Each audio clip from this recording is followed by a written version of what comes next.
Okay, wild situation. Many are wondering, did Dan Campbell make a coaching error here? Well, someone who isn't wondering that is Dan Campbell. Here's what he had to say. I freaking regret my decision there at the end. I should have gone for it, fourth down, and I told the team that I should have gone for it. Meanwhile, for Jared Goff, he did mention that he's not going to second guess his coach, but he did say this. I wish I would have gone over there and demanded to stay on the field, and I guarantee he would have let us.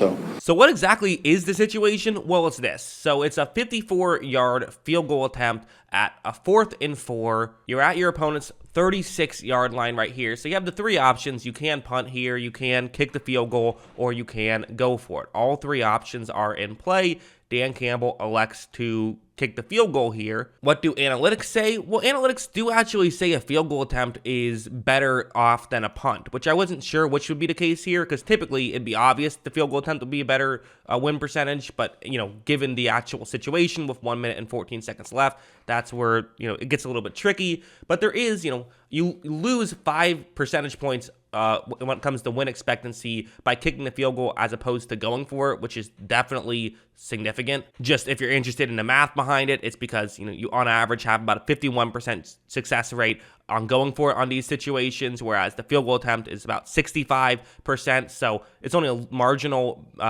benefit for kicking the field goal, but obviously if you get the field goal, then you just straight up win the game.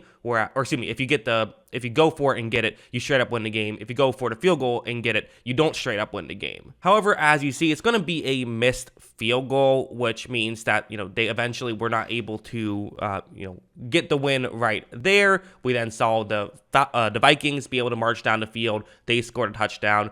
I get both sides of the argument. I can actually understand why Dan Campbell made the move he made. They earlier did not convert on a 4th down and 1, so maybe he felt like, well, let's put it into kicker's hands, or I guess on the kicker's foot. It is worth mentioning that the kicker does have a better chance of hitting the field goal than the offense does of converting. So, the fact that that didn't work out, again, I get both sides of the argument. I probably would have gone for it, but it's an interesting situation. I don't see this as a brutal, bad decision that Dan Campbell made, but obviously when you make a decision like this that's against what math tells you and it doesn't work out, you're going to get some criticism. But that's what I think. What do you guys think? Let me know in the comments below. Always love hearing from you, and of course, as always, thanks for watching.